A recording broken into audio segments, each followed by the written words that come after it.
Nós hoje vamos continuar no capítulo 6, então, do Evangelho de João. É um capítulo bastante rico e optei por dividir em duas partes, mas mesmo assim é um desafio cobrir tudo, e algumas coisas vão ter que ser trabalhadas assim em modo de síntese. Eu creio que estão agora a ver o meu ecrã, só tirar ali a minha imagem. Ok, então, não quero gastar muito tempo nestas introduções, mas eu creio que sempre é importante revermos o propósito com que João escreve o Evangelho. Nós temos isso praticamente no fim do Evangelho, quando ele diz que Jesus fez muitos sinais e muitas mais coisas foram ditas por Jesus. No entanto, o que temos aqui no Evangelho é uma seleção de sinais com uma finalidade para que creiamos quem é Jesus, que ele é o Cristo, o Filho de Deus, e querendo possamos ter vida no seu nome. Esta é uma tónica que vai percorrendo todo o Evangelho. E isso é importante ter em mente, porque significa que à medida que vamos lendo o Evangelho, o nosso olhar, a mensagem que nós vamos extrair de cada texto que nós olhamos, tem que concordar com este propósito geral daquilo que João escreveu. Destacar de novo também que João prefere usar a palavra sinais do que a palavra milagres. Isto porquê? Porque o sinal indica alguma coisa, é um indicador, e neste caso João está a descrever estes milagres, vou usar esta palavra agora, estes milagres que Jesus faz, mas ele usa-os como sinais, como indicadores de quem é Jesus. Portanto, aquilo que João quer ter, aquilo que ele tem em mente é que eu, enquanto leitor do seu Evangelho, à medida que eu vejo que Jesus transforma a água em vinho, ou cura o oficial do rei, ou qualquer outro evento a que nós chamamos de milagre, João quer que eu entenda que aquilo é um sinal, ou seja, a minha atenção não ir para o resultado propriamente dito. Obviamente eu vou dar graças a Deus por aquilo que aconteceu, o menino iria morrer e graças a Deus e à intervenção de Jesus e à sua misericórdia ele viveu, ou no caso que vimos a semana passada, ainda iremos ter hoje à memória a questão da multiplicação do pão, dar graças a Deus por causa do seu poder, mas além disso, aquilo que João quer que eu perceba é quem é este que curou o filho do oficial do rei, quem é este que andou sobre as águas, quem é este que alimentou a multidão. Então, a conclusão é que ele é o Messias, ele é o ungido de Deus, ele é o Filho de Deus, como João diz no início do Evangelho, é Deus feito homem, o Verbo fez-se carne, habitou entre nós, e crendo, então, pela fé em Jesus, eu posso ter vida eterna. Então isto também é a dimensão que este Evangelho tem, não se aplica apenas para a minha vida aqui na Terra, para os meus dilemas, mas ele prolonga-se, esta intenção ela prolonga-se para a eternidade, para a vida eterna. Dividindo o Evangelho então em 4 partes, temos uma primeira secção, um prólogo, com 18 versículos, onde uma série de temas são mencionados, e nós estamos num segundo, ou num grande primeiro bloco, digamos assim, do capítulo 1 até ao capítulo 12, que é uma série então destes registros de sinais e de ditos, de discursos de Jesus. Nós hoje iremos olhar o capítulo 6, tínhamos visto então que ele está incluído dentro de um grupo maior, o capítulo 5, 6 e 7, então tenho aqui apenas um pequeno resumo daquilo que aconteceu desde a cura do paralítico no tanque de Betesda, que começa-se já a levantar oposição ao ministério de Jesus. Aliás, esta oposição ela vai crescendo ao longo do Evangelho até que vai culminar na morte, na crucificação de Jesus. Então temos o capítulo 6, com a multiplicação dos pães. Há ali uma espécie de interlúdio em que ele anda sobre as águas, depois o discurso do pão da vida que iremos ver hoje, e também ali 3 palavras que eu escolhi: abandono, compromisso e traição, na última parte do capítulo, porque são realmente algumas emoções que surgem, algumas atitudes, algumas disposições que surgem ali já no fim do capítulo 6. Olhando de uma outra forma, a estrutura que eu também tinha apresentado a semana passada, então vimos que Jesus dá pão, isto nos primeiros 15 versículos, ele tem palavras de paz, quando acalma a tempestade, quando ele anda sobre as águas, aliás, Ele transmite paz aos discípulos para eles não terem medo, e depois vemos que as multidões vão à procura de Jesus, e de facto a razão não é a razão que seria mais saudável, mas é uma razão que já vimos pessoas quererem procurar em Jesus outras vezes neste Evangelho pela mesma motivação, e hoje Jesus vai confrontar de novo a multidão. Infelizmente nem todos têm uma resposta positiva, e depois então temos também um discurso, aliás um diálogo, em que Jesus afirma que ele é o pão da vida, e depois a confissão de Pedro naquela mistura de atitudes. Uns querem deixar Jesus e Pedro então afirma que ele tem as palavras da vida eterna. Eu vou ler o texto desde o versículo 27 então até ao fim, e Jesus possivelmente aqui começa o discurso que ele tem na sinagoga. Depois eu irei mostrar no mapa.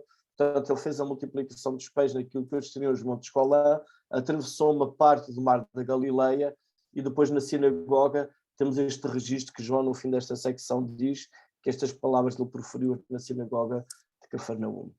Trabalhai não pela comida que perece, mas pela que subsiste para a vida eterna, a qual o Filho do Homem vos dará, porque Deus, o Pai, o confirmou com o seu selo. Dirigiram-se, pois, a ele, perguntando: que faremos para realizar as obras de Deus? Respondeu-lhe Jesus: a obra de Deus é esta, que creiais naquele que por ele foi enviado. Então lhe disseram eles: que sinal fazes para que o vejamos e creiamos em ti? Quais são os teus feitos? Nossos pais comeram maná no deserto, como está escrito, deu-lhes a comer pão do céu. Replicou-lhe Jesus: em verdade vos digo, não foi Moisés quem vos deu pão do céu. O verdadeiro pão do céu é meu Pai quem vos dá. Porque o pão de Deus é o que desce do céu e dá vida ao mundo. Então lhe disseram: Senhor, dá-nos sempre desse pão. Declarou-lhes, pois, Jesus: eu sou o pão da vida. O que vem em mim jamais terá fome, e o que crê em mim jamais terá sede. Porém, eu já vos disse que, embora me tenhais visto, não credes. Todo aquele que o Pai me dá, esse virá a mim, e o que vem em mim, de modo nenhum o lançarei fora. Porque eu desci do céu, não para fazer a minha própria vontade, e sim a vontade daquele que me enviou. E a vontade de quem me enviou é esta, que nenhum eu perca de todos os que me deu. Pelo contrário, eu o ressuscitarei no último dia. De facto, a vontade do meu Pai é que todo homem que vir o Filho e nele crer tenha a vida eterna, e eu o ressuscitarei no último dia. Murmuravam, pois, dele os judeus, porque dissera: eu sou o pão que desceu do céu. E diziam: não é este Jesus o filho de José? Acaso não lhe conhecemos o pai e a mãe? Como, pois, agora diz: desci do céu? Respondeu-lhe Jesus: não murmureis entre vós. Ninguém pode vir a mim se o Pai que me enviou não o trouxer. E eu ressuscitarei no último dia. E está escrito nos profetas: e serão todos ensinados por Deus. Portanto, todo aquele que da parte do Pai tem ouvido e aprendido, esse vem a mim. Não que alguém tenha visto o Pai, salvo aquele que vem de Deus. Este o tem visto. Em verdade vos digo, quem crê em mim tem a vida eterna. Eu sou o pão da vida.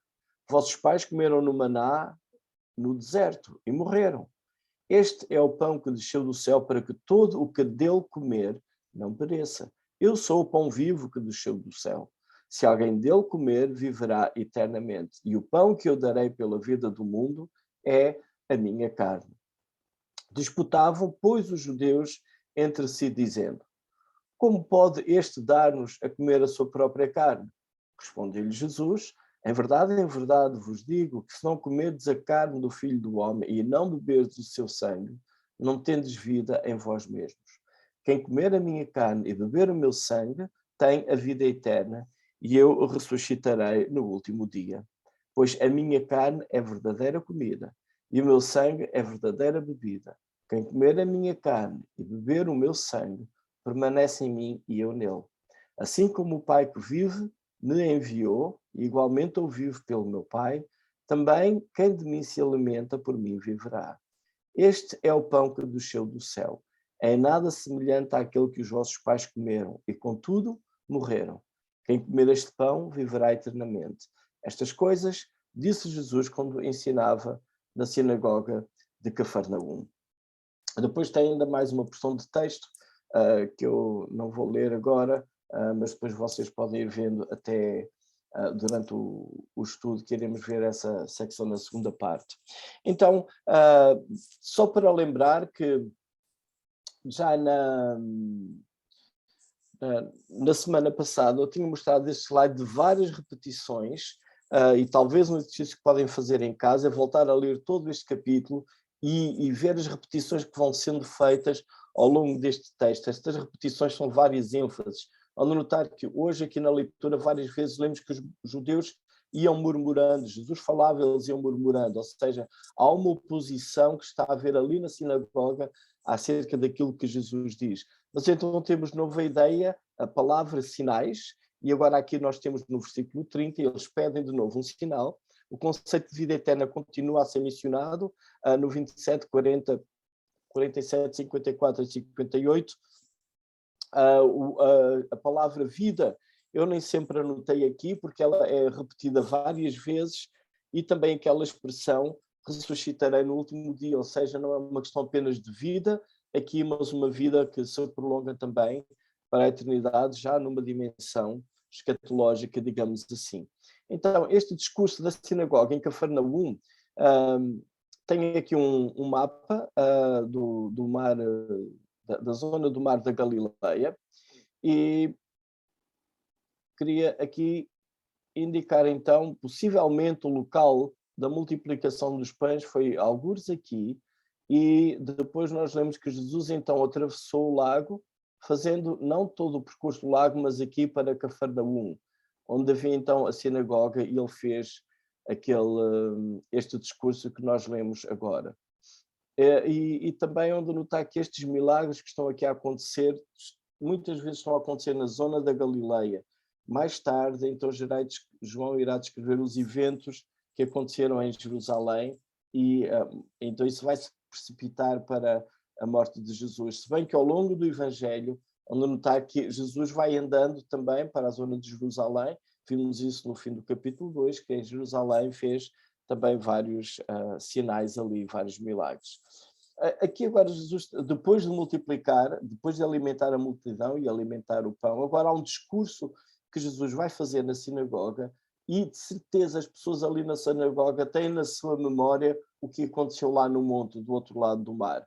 Eles tinham sido alimentados. E aqui estamos a repetir de novo aquela história que aconteceu no Êxodo. Deus alimentou o seu povo com maná no deserto, ou seja, Deus deu vida ao seu povo, libertou-os da escravidão e deu-lhes vida alimentando-os. E como Jesus agora pega nesta analogia, e ele quer comunicar de novo esta verdade às pessoas, mas agora de uma comida que subsiste para a vida eterna, para a eternidade. Então o tema que está aqui bem destacado neste texto é vida eterna. E de novo bate certo e está a coincidir, e está-nos a levar como leitores a ter em mente aquilo que João quer. O slide que eu mostrei no início com o propósito do Evangelho, para que creiamos que Jesus é o Cristo, o Filho de Deus, e crendo possamos ter nele vida eterna. E este é o propósito de João. Então, há uma pergunta que surge da parte dos ouvintes de Jesus. E esta pergunta ela é bastante interessante. O que faremos para realizar as obras de Deus? À primeira perspectiva, é até uma pergunta piedosa, uma pergunta até bastante interessante, que quase me faz lembrar ou ecoar aquilo que o povo disse no Sinai, quando o Senhor estava a revelar a Moisés. O povo disse: tudo o que o Senhor disser, ou tudo o que o Senhor falou, faremos. Mas, de facto, aqui a intenção é o que é que eu preciso fazer, o que é que eu tenho que fazer para realizar a obra de Deus. E temos aqui aquela tendência para eu fazer coisas para obter alguma graça divina. Este é um conceito que hoje na área da teologia, então falamos da salvação pela fé e salvação pelas obras. Neste caso, eles teriam aqui um conceito de salvação pelas obras. Que obras é que eu tenho que fazer para realizar a obra de Deus? Eles não estavam a compreender aquilo que Jesus estava a dizer. E Jesus responde que a obra de Deus é apenas crer em Cristo. Crer naquele que Deus enviou. Mas esta tendência, o que é que eu tenho que fazer para fazer a obra de Deus, por vezes ela ainda se manifesta muito no nosso meio. E com a ideia de que não é o serviço que temos, por exemplo, na igreja, quem prega, quem toca, qualquer coisa, mas a ideia de eu fazer um serviço para Deus com a intenção ou a ideia que por causa disso eu vou obter algum mérito, vou obter alguma graça especial. Eu faço, eu vou assistir à igreja, eu estou a fazer um serviço, é uma obra de Deus. Estive ontem, no domingo, no culto, então fiz a obra de Deus, agora Deus vai me abençoar esta semana. E talvez estas ideias ainda passam muito na mente de alguns de nós, de fazermos coisas para Deus. Fazemos coisas para agradar a Deus, para que depois Deus então venha recompensar. A resposta que aqui Jesus dá é crer nele, crer naquilo que ele enviou. Este conceito de eu estar a fazer algo para agradar a Deus, com a ideia de que Deus me recompense, essa ideia do meu sacrifício para eu obter um favor de Deus, não cabe na mensagem do Evangelho, porque aquilo que nós fazemos não, de forma alguma, resulta em salvação para nós. Pelo contrário, Paulo, mais tarde, ele escreve aos Efésios e ele diz que as boas obras são o resultado da operação de Deus na nossa vida, não é? Então, Deus preparou para que andássemos nelas. Não é propriamente uma tarefa que se faz para obter um mérito ou uma graça, mas é o resultado natural da graça de Deus sobre nós. E não devemos confundir as coisas como aqui os ouvintes de Jesus estavam a fazer. Então, eles dizem, não temos tempo para analisar aqui cada versículo, o que seria bastante interessante, mas de novo temos aqui uma repetição do que já aconteceu em João 4,15, quando Jesus falou com a mulher em Samaria. Ali ele não falou de pão, falou de água. E se aqui é pão da vida, ali era água viva. E a atitude destas pessoas em Cafarnaum são a mesma atitude das pessoas da mulher em Samaria. Ela disse: Senhor, dá-me dessa água para que eu não tenha mais sede, nem preciso de vir aqui buscá-la. Ou seja, ainda não estava a compreender daquilo que Jesus falava, que é algo que não é apenas dimensão física, mas algo que tem uma dimensão espiritual, que se prolonga para a eternidade. E aqui a mesma atitude, dá-nos sempre desse pão. Claro que seria muito conveniente eles terem um pão que lhes permitisse viver aqui para sempre. E não iriam ficar velhos. Em vez de ser a fonte da juventude, seria o pão da juventude. Mas não é essa a mensagem que Jesus quer transmitir. E então ele diz claramente, no versículo seguinte, no 35, eu sou o pão da vida. Se eles querem que lhe dê o pão para a vida, pois ali está à frente deles o pão para a vida. Isto certamente deve ter soado estranho, no entanto, tudo indica no texto que eles entendem bem o que é que Jesus está a falar, que não está a falar de uma forma literal, mas, no entanto, mesmo assim, isso não é muito bom, não é muito agradável aos ouvidos deles.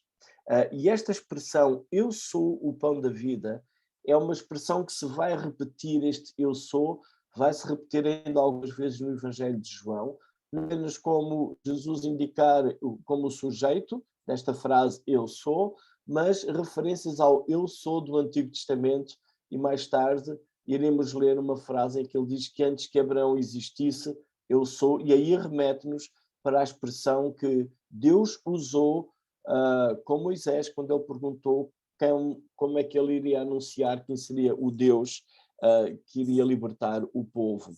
E esta ideia, o que vem a mim jamais terá fome, e o que crê em mim jamais terá sede.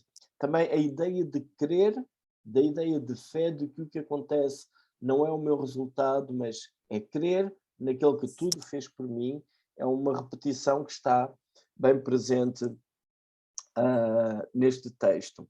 E Jesus, então, ele aparece aqui como o pão da vida. E é interessante quando nós lemos logo no início das Escrituras, no livro de Gênesis, é precisamente por uma questão de comida que o homem morre. O Senhor tinha dito a Adão e Eva, da árvore, da ciência do bem e do mal, não comerás porque certamente morrerás. E agora, de novo, digamos que através da comida, de alimento, o homem tem acesso à vida. Obviamente não estamos a falar aqui num sentido literal, mas há alimento disponível para que eu viva. E mais à frente Jesus irá repetir essa vida, é vida em abundância, no capítulo 10, do versículo 10.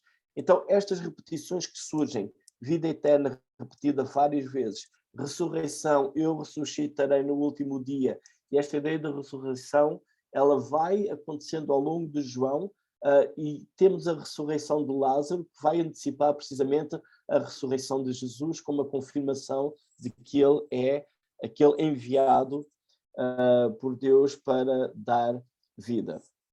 Os versículos seguintes que eu não li, eles depois vão mostrar, ao fazer ali um contraste entre atitudes de algumas pessoas. Alguns não querem mais ouvir, não querem mais seguir Jesus. Pedro, representando os discípulos, ele afirma a sua fé e crê e faz a declaração de quem é Jesus.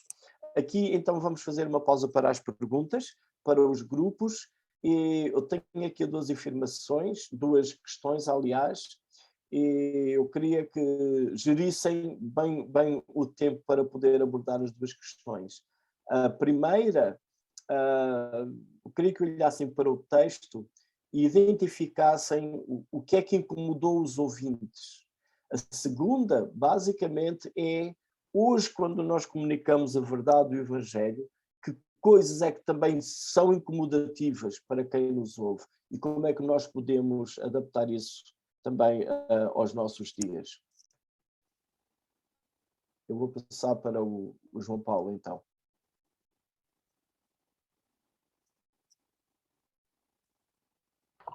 Ok.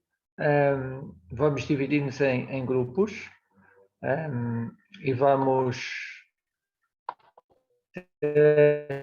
com estas questões que o Paulo deixou aqui para nós podermos responder, procurarmos dar resposta. Vamos dividir em dois grupos e vamos depois voltar à sala principal. Vamos ter cerca de 18 minutos, 17, 18 minutos para estruturarmos aqui algumas respostas, então, às questões e depois voltarmos para partilhar. Lembrem-se de escolher logo alguém para liderar, alguém para tomar as notas, para depois podermos compartilhar juntos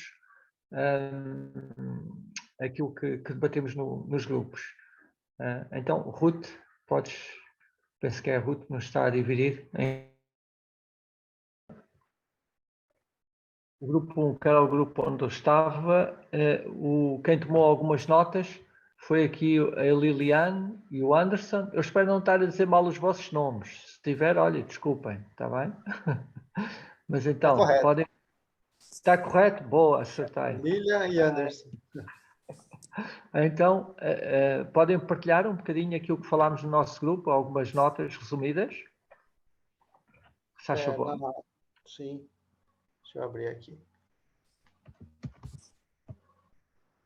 Na primeira questão, né, que era afirmações ofensivas ditas por Jesus, uma delas que na verdade, que lhes deu o pão não foi Moisés. O verdadeiro pão, quem dá a voz, é o Pai. Na verdade, ele fala que isso para eles ouvir que não é Moisés, Moisés é só o intermédio de Deus com as pessoas, para eles talvez seja ofensivo, ditas pelo Senhor, né? Pelo Senhor Jesus.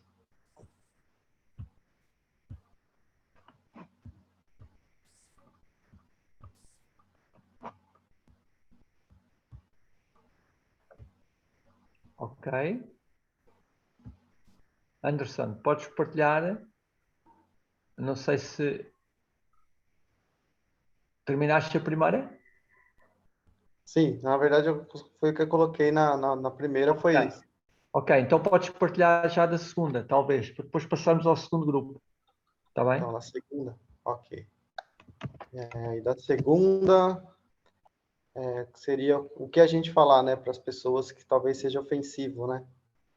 Como a gente o Paulo comentou, numa região como a Europa, que as pessoas se acham tão suficientes, a gente falar que a gente é humilde, tem que ser humilde, porque somos pecadores miseráveis e precisamos da graça de Deus para que que só a graça de Deus e a misericórdia de Deus que pode nos salvar. E falar isso para as pessoas que se acham que não precisam de Deus, que talvez tenham uma posição na sociedade, uma posição boa na sociedade, não seja, para eles, seja uma coisa que a gente esteja falando ofensivo. Somos miseráveis, pecadores, precisamos ser humildes diante de Deus, das pessoas. E esse foi um exemplo que a gente colocou na segunda pergunta.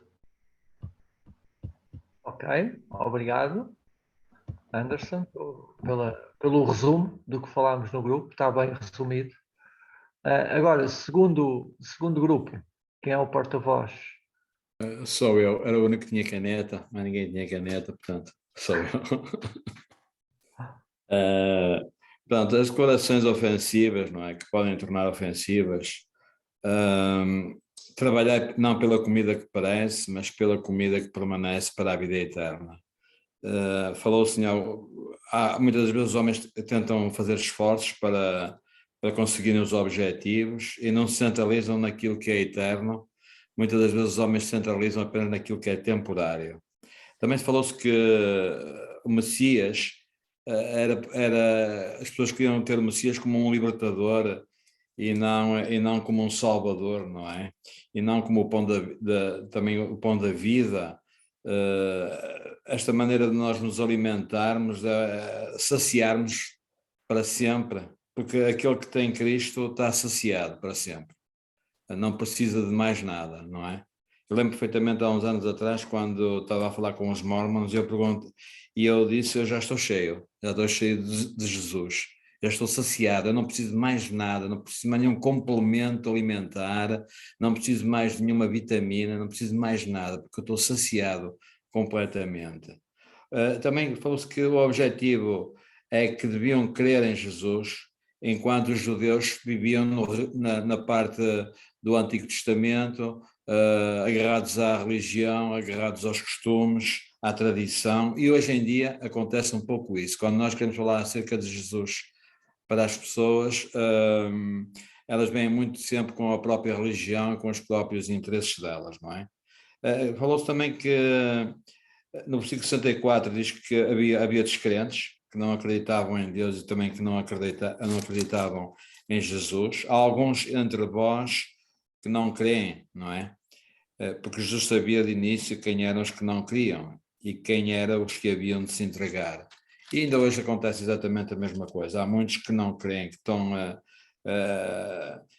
portanto, também falou-se que Jesus estava a falar na sinagoga e na sinagoga falava-se apenas do Antigo Testamento, mas também foi frisado que o Senhor foi buscar partes do Antigo Testamento para fazer a ligação daquilo que ele representava na Terra como o Filho de Deus, como o Messias, como o enviado de Deus.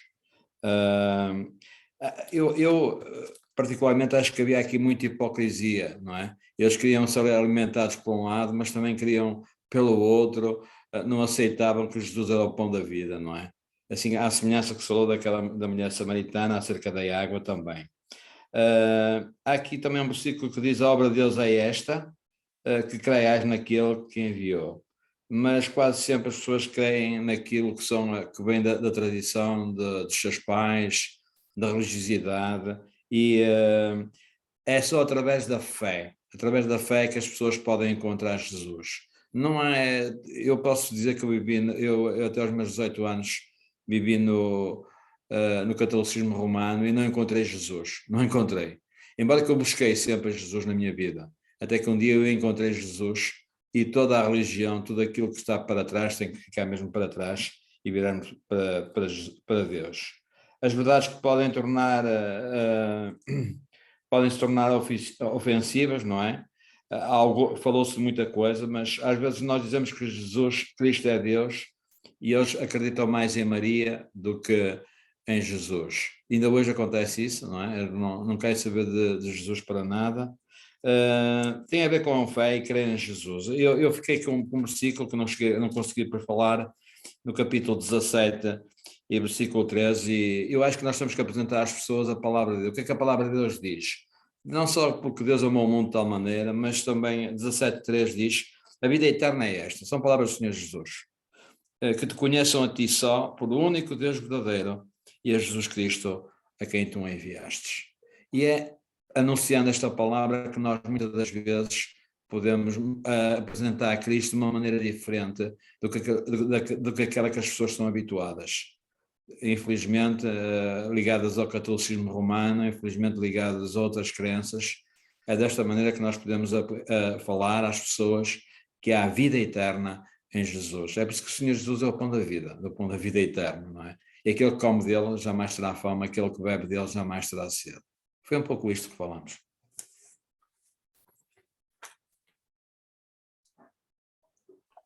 Ok, irmão Humberto, obrigado pela partilha. Eu vou passar ao Paulo para ele poder continuar o estudo e fazer algum comentário sobre aquilo que ouvimos também, caso ache oportuno.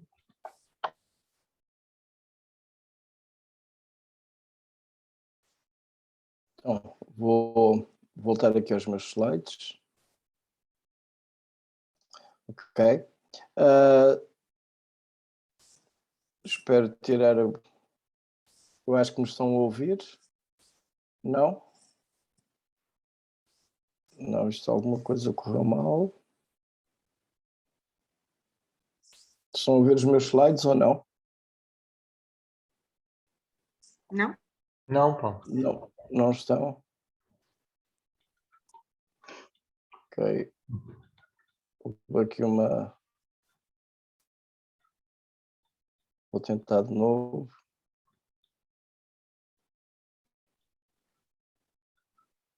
Vamos lá ver se consigo agora. Está a dar? Agora sim. Ok. Então, ok, obrigado pelas vossas partilhas, vossos comentários. E antes de entrar um bocadinho também na questão das perguntas que vocês tinham, queria só pegar em duas coisas deste texto, onde notar que várias vezes aparece ali a afirmação, e muitas vezes categórica, de Jesus dizer que eu não comer a minha carne e não beber o meu sangue. E isso é tomado por alguns de uma forma literal.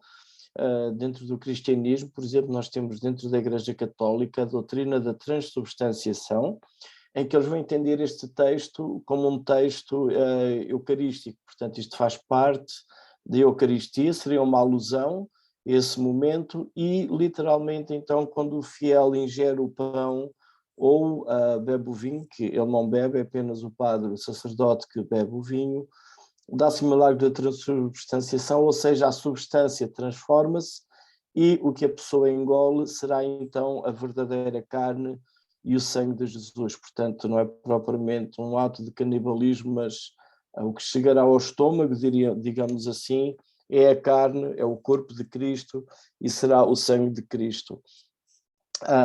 E é entendido este texto, todo este discurso aqui de Jesus é entendido dessa forma.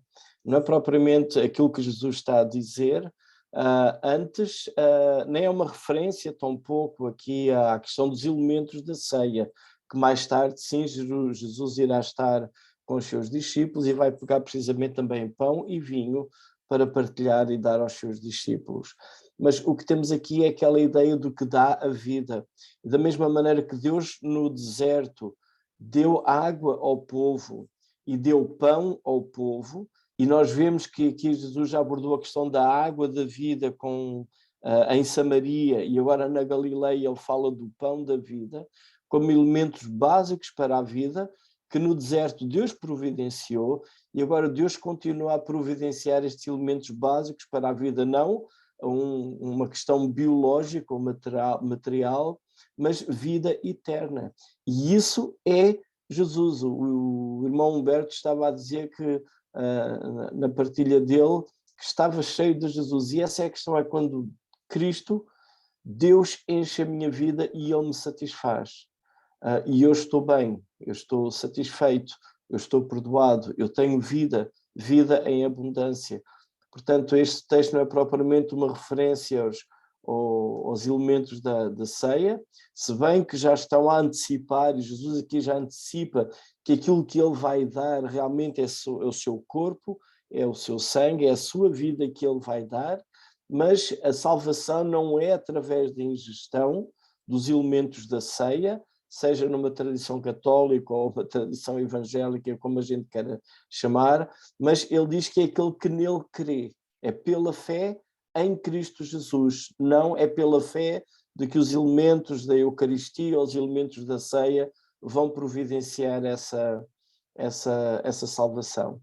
Também de notar aqui que o texto, onde notar muitas vezes parece que a iniciativa é de Deus, com a ideia de que todo aquele que o Pai me dá, e aqui o que se ressalta é uma grande unidade entre Jesus e o Pai, ou seja, não há uma coisa que o Pai faz, que o Filho não faz, o Filho não sabe, mas eles estão a agir em harmonia, estão de acordo um com o outro, não há ninguém, de facto, que vá a Deus, porque ele próprio compreendeu tudo e conseguiu tudo sozinho e percebeu tudo sozinho, a iniciativa sempre é de Deus. No entanto, aquele que vai também não é um passivo robô autómato, ele tem que crer, é pela fé.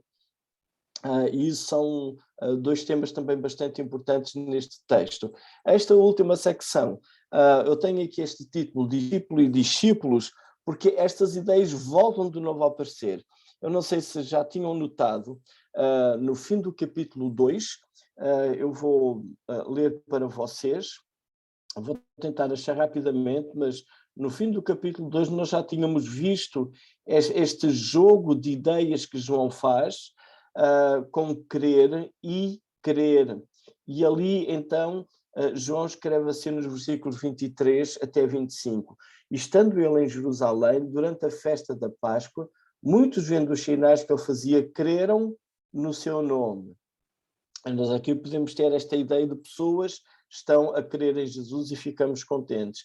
Mas depois diz que o próprio Jesus não se confiava a eles, ou seja, o próprio Jesus não cria neles, é a mesma palavra, porque os conhecia a todos e não precisava que alguém lhe desse testemunho a respeito do homem, porque ele mesmo sabia o que era a natureza humana. Então já vemos que ali João faz uma distinção entre crer e crer. Ou seja, em João 1,12, ele diz que Deus deu o poder de serem filhos de Deus àqueles que creram no seu nome. Mas João também já nos alerta que muitos creem, mas creem porque veem os sinais, creem. O próprio Jesus aqui neste texto disse, vimos a semana passada, que eles o foram procurar, não porque viram os sinais e perceberam quem ele era, mas porque tinham comido. Então eles criam em Jesus porque tinham comido e queriam que isso acontecesse mais vezes. Agora, João faz este mesmo jogo de ideias com o conceito de discípulo e é surpresa, quase que eu fico surpreendido com isto que agora João diz, que muitos dos seus discípulos, e se calhar como leitor, alguns de nós, gostaríamos até de dizer assim, João, por favor, não escrevas discípulos, porque os discípulos são os discípulos, mas é precisamente isso que ele diz. Muitos dos seus discípulos, tendo ouvido tais palavras, disseram, duro é este discurso, quem pode ouvir? E depois, no 66, a ideia é repetida, à vista disso, muitos dos seus discípulos o abandonaram e já não andavam com ele. Então, outra vez temos a ideia, alguém crê em Jesus e alguém é discípulo de Jesus. Mas o que é que isto quer dizer? O que é que isto significa? E João vai mantendo esta tensão ao longo do Evangelho. E eu, como leitor, eu tenho que perceber se eu creio em Jesus de uma forma para a vida eterna ou se eu creio em Jesus de uma outra maneira. Eu próprio tenho que avaliar a minha situação, se eu sou um discípulo de Jesus porque eu sigo, porque ele diz coisas interessantes, faz milagres fantásticos, ou se eu sou um discípulo de Jesus, e aqui nós temos a expressão em que Pedro vai verbalizar em nome dos seus colegas aquilo que de facto que ele crê. E aqui fica uma pergunta para mim e também que nós devemos ajudar as pessoas a perceberem que tipo de crença, que tipo de discípulo eu sou. Se eu sou discípulo de Jesus, o que é que significa? Notem que aqui há um grupo de discípulos, mas uns deixam de ser discípulos. E deixam de ser discípulos porquê? de alguma forma Jesus desapontou-os. Fez um discurso que não era agradável, fez um discurso que era incomodativo, fez um discurso que não ia ao interesse daquilo que eles queriam ouvir. Isso foi incomodativo, foi desinteressante, foi insuportável, não dava mais, o pão acabou, agora ficar a ouvir aquelas coisas não era aquilo que eles estavam interessados e foram embora. Então, algumas coisas que nós podemos aqui notar. Primeiro, o interesse deles estava na comida. No versículo 26 deste capítulo, Jesus disse: em verdade vos digo, vós me procurais, não porque vistes sinais, ou seja, entenderam quem eu sou, por causa dos sinais, que sou enviado de Deus, mas porque comeste dos pães e vos fartastes. Ou seja, eles tinham interesse naquilo que era espiritual, tinham interesse na questão de vida eterna, de estarem perdoados, não tinham. Eles tinham interesse naquilo do aqui e agora. Por isso, ficou essa questão difícil para eles. Eles estavam também interessados numa questão de messianismo político. O versículo 14 e 15 deste capítulo mostra isso. Vendo depois os homens o sinal que Jesus fizera, portanto isto é a multiplicação dos pães, disseram: este é verdadeiramente o profeta que havia de vir ao mundo. Ou seja, temos aqui de novo a ideia do crer. Eles estão a crer quem é Jesus. Só que esta crença é errada. É a crença que vai de acordo com as expectativas que eles têm, das suas ambições, e não a crença de que ele é o ungido, o Filho de Deus, através do qual eu tenho salvação da minha condição de pecador. Isso eles não queriam, não estavam interessados. E diz o versículo 15: sabendo, pois, Jesus que estava para vir com o intuito de arrebatá-lo para o proclamarem rei, retirou-se novamente sozinho para o monte. Ou seja, a expectativa que este grupo aqui tinha e cria em Jesus, iam ser discípulos de Jesus se Jesus fosse o rei. Se Jesus começasse ali a reinar, um novo governo, um indivíduo que é justo, que fala bem, que vai expulsar daqui Roma, que vai trazer de novo as fronteiras que havia no império do rei David ou Salomão. É isso que nós queremos. É desta maneira que nós acreditamos em Jesus, que ele pode fazer isso. É esse o Jesus que eu quero. Isto, obviamente, não era aquilo que Jesus estava a oferecer-lhes e eles ficaram desapontados. Também, notem que eles querem esta questão de fazer os sinais. E é interessante, eles tinham acabado de ver a multiplicação dos pães, tinham sido alimentados, mas agora fazem a pergunta: que sinal fazes para que vejamos que cremos em ti? Quais são os teus feitos? Ou seja, mostra-me um currículo vitae das tuas capacidades milagrosas. E eles dizem: nossos pais comeram maná no deserto, como está escrito, eles vão para comer do céu. Tu vais fazer o quê? Eles queriam alguma coisa maior, fantástica. O que eles tinham acabado de experimentar, que o Senhor os alimentou, não servia como um sinal. Eles queriam algo melhor, maior. E notem que esta questão da Galileia, esta mentalidade de ver um milagre, já tinha sido comunicado antes por João.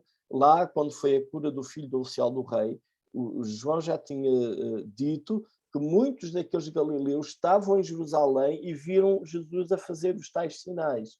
E disseram: então, fazes aqui também alguns para nós. E Jesus fez lá um milagre. Curou o filho do oficial do rei. Só que eles não viram, porque Jesus não estava junto ao mar da Galileia.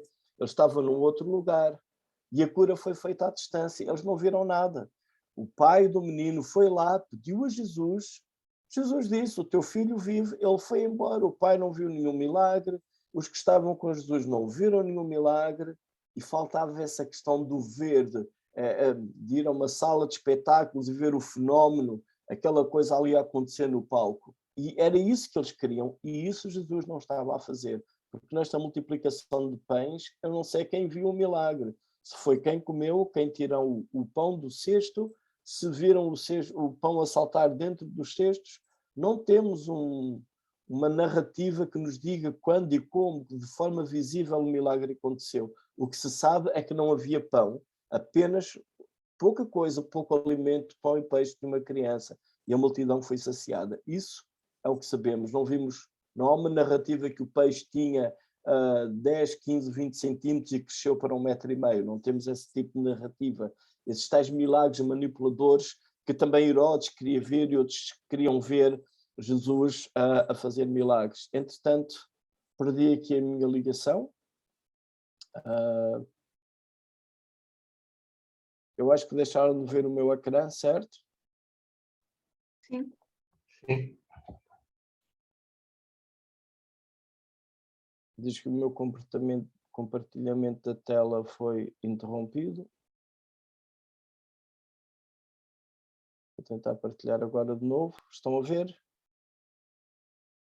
E outra questão também foi abordada nos grupos é o certo orgulho pessoal e religioso.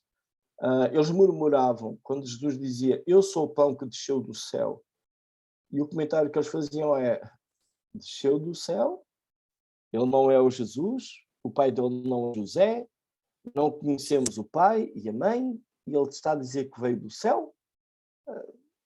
Ele é igual a nós? Está a querer ser melhor do que nós? O que lhe deu? Portanto, havia alguma coisa que os estava a impedir de ver, de facto, quem era Jesus. Ou seja, o seu estatuto humano, eles como seres humanos, pessoas importantes, isso estava-lhes a toldar a visão, saberem quem é Jesus. E, de certa maneira, algumas coisas que temos aqui ainda continuam ofensivas para a nossa sociedade de hoje, quando nós comunicamos o Evangelho. E um ponto também foi afirmado, era Jesus afirmava-se maior que Moisés.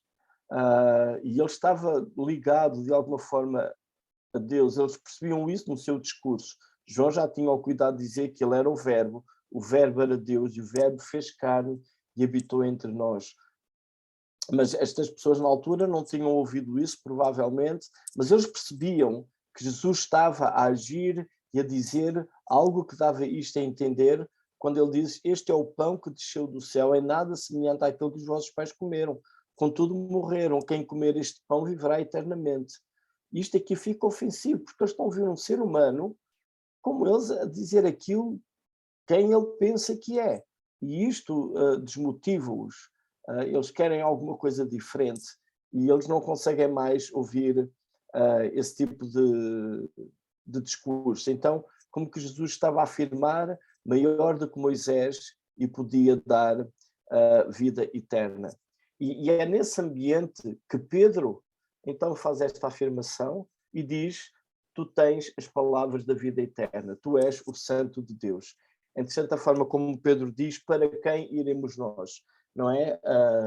Tu tens as palavras da vida eterna. Há uma diferença aqui nestes discípulos. O versículo 66 diz que muitos dos seus discípulos o abandonavam e já não andavam com ele. E Jesus então perguntou aos 12: vocês também querem retirar? E Pedro diz: para quem iremos? Tu tens as palavras da vida eterna. E esta ideia do para quem iremos significa que Pedro não está à procura de alguém que lhe dê pão ou peixe ou qualquer coisa assim, mas vida eterna. E hoje, eu creio que um dos problemas também que temos a comunicar o Evangelho na nossa sociedade é esta falta de interesse na vida eterna. A vida aqui na Europa e em Portugal, nesta época, ela é demasiado material. Procuramos Deus para o aqui e agora também. Queremos Deus que nos ajude nos nossos dilemas da vida. Agora está a haver movimentações para Fátima em peregrinação, para pedir favores, para agradecer favores, para aqui, para resolver problemas da vida. Se calhar são questões de saúde, eu não faço ideia. Mas a visão que o homem daqui tem ou é demasiado materialista ou se é religioso, quer que essa dimensão da religião satisfaça as suas necessidades aqui e agora. E o que o João está aqui a apresentar, o que Jesus está aqui a apresentar é vida eterna. E então Pedro diz: nós temos crido e conhecido que tu és o Santo de Deus. E notem que este dilema de discípulos continua, porque Jesus diz: não vos escolhi eu um número de 12, um de vós é diabo. Ou seja, a questão de discípulos ainda continua a ter esta atenção. Já sabemos no 66 que alguns discípulos o deixaram. E agora há 12.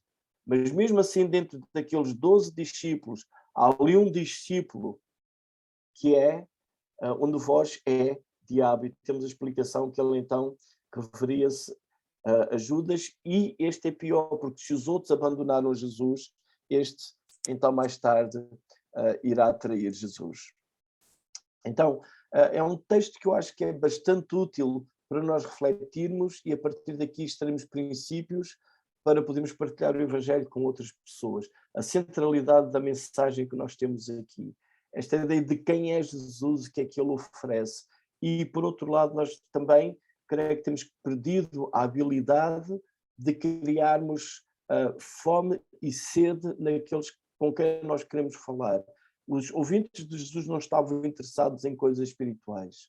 E hoje aqui na Europa não há muito interesse em coisas espirituais. E a questão é como é que nós, que cremos em Jesus, como é que nós podemos aguçar esta dimensão espiritual do ser humano, como é que nós podemos partilhar a mensagem do Evangelho e apresentar este Jesus que pode satisfazer a alma de uma forma completa e plena, não só aqui enquanto vivemos os nossos dias na Terra, mas também esta dimensão eterna, esta frase, eu ressuscitarei no último dia, aqui tão repetida neste texto, qual será o significado dela para o homem em Portugal do século XXI?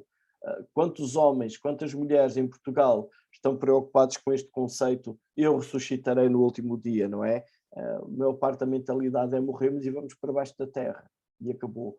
Como é que nós podemos também ajudar as pessoas e estimular a pensar e refletirem nestes termos de eternidade, de pecado, de perdão do pecado, salvação e vida eterna?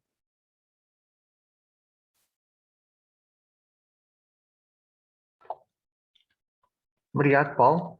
Penso que terminaste, foi isso? Ok, obrigado. Sim, terminei. Ok. Eu quero dar a oportunidade a algum irmão que queira pôr alguma questão, pode fazê-lo, ou por escrito aí no bate-papo, ou mesmo ligando o seu microfone e pôr alguma questão sobre o estudo de hoje. Eu tinha aqui uma questão. Quando aqui o versículo 60 diz, muitos, pois, dos seus discípulos, ouvindo isso, a pergunta que eu faço, Paulo, a primeira pergunta, depois tenho outra, é que se de facto fala dos 12, ou o senhor está a dizer que não é estes 12? Será os 12 ou não? Ok, o 66 é um estilo de escrita hebraico.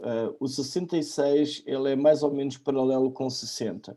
O 60 diz, muitos dos seus discípulos, tendo ouvido tais palavras, disseram, dura este discurso quem o pode ouvir. Depois há uma explicação que João diz, e depois no 66, à vista disso, muitos dos seus discípulos o abandonaram e já não andavam com ele. Portanto, é o mesmo grupo e o problema que nós temos está ali no meio. Jesus percebe essa murmuração e então ele fala nesta questão do Filho do Homem subir para o lugar onde primeiramente estava, ou seja, eles estavam escandalizados em ele dizer que era o pão que vinha do céu, que veio do céu, e Jesus está a afirmar, olha, mas é para lá que eu vou também. Se agora por causa do dizer vocês ficam assim, quando eu subir, como é que vocês ficarão?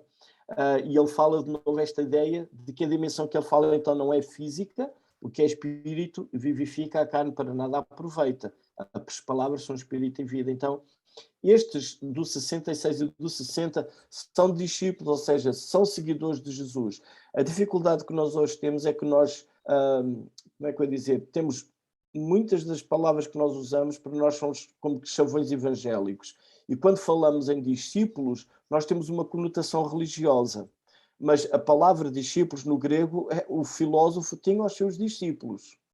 E o discípulo do filósofo era quem estava a seguir os princípios de um filósofo. Então o que temos aqui são pessoas que viam Jesus, ouviam-no falar, achavam que ele conhecia as Escrituras, falava de coisas importantes, então tinha esta dimensão dos sinais, destes milagres. E eles seguiam-no. E a partir do momento em que essas pessoas seguem Jesus, eles são discípulos dele. Adotaram um mestre e estão a seguir um mestre. E é uma característica muito interessante que acontece nisto. Normalmente, os discípulos escolhiam o seu mestre e seguiam o seu mestre. Isto na área do filósofo, da área da filosofia e da Grécia.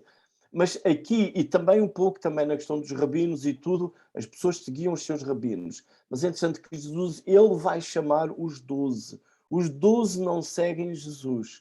Ele chama os 12. E aqui é interessante que esta iniciativa, Jesus vai chamá-los. E aqui nós entramos numa área da teologia que eu não quero entrar agora. Podemos pegar na questão do calvinismo, ou arminianismo, Mas mesmo assim é interessante que Jesus chama os 12, mas os 12 não o seguem todos. Judas não vai seguir Jesus.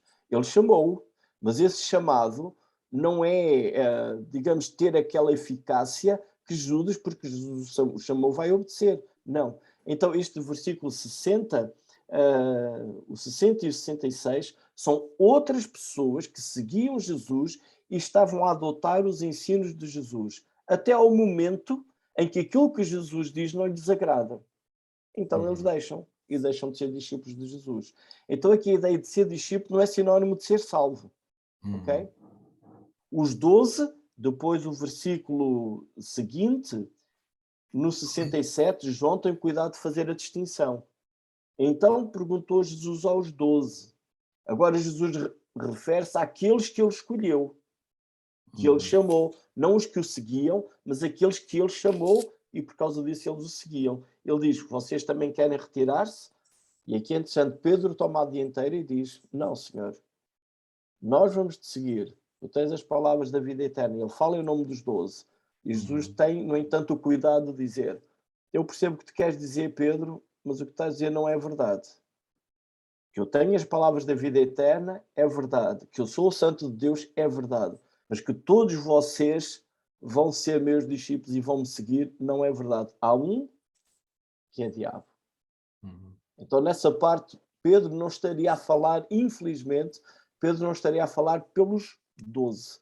Ou seja, não foi o facto de Jesus ter chamado que deu obrigatoriedade dos 12 terem seguido. Judas segue, mas tal como aquela multidão do 60 e do 66, segue até ao momento em que fica desapontado com Jesus. A outra pergunta é que tu falaste que Jesus, muitos seguiam porque queriam que ele fosse rei, que ele fizesse sinais, e talvez referindo a este tipo de discípulos que acabaste agora de dizer, não é? A minha pergunta é que se de facto nós hoje em dia nas nossas igrejas não temos esse tipo de seguidores. O problema surge quando a gente quer pegar num papel e num lápis e começar a anotar os nomes e começamos a julgar uns aos outros e dizer assim, aquele é para Eu não estou a dizer isso, eu não estou a dizer Okay. isso. Não estou a dizer que estás a dizer isso, a nossa tentação é essa. Mas de facto Jesus deu muitas vezes a ideia, olha, há trigo e há joio. E logo vem a ideia, então vamos cortar o joio, deixa crescer junto.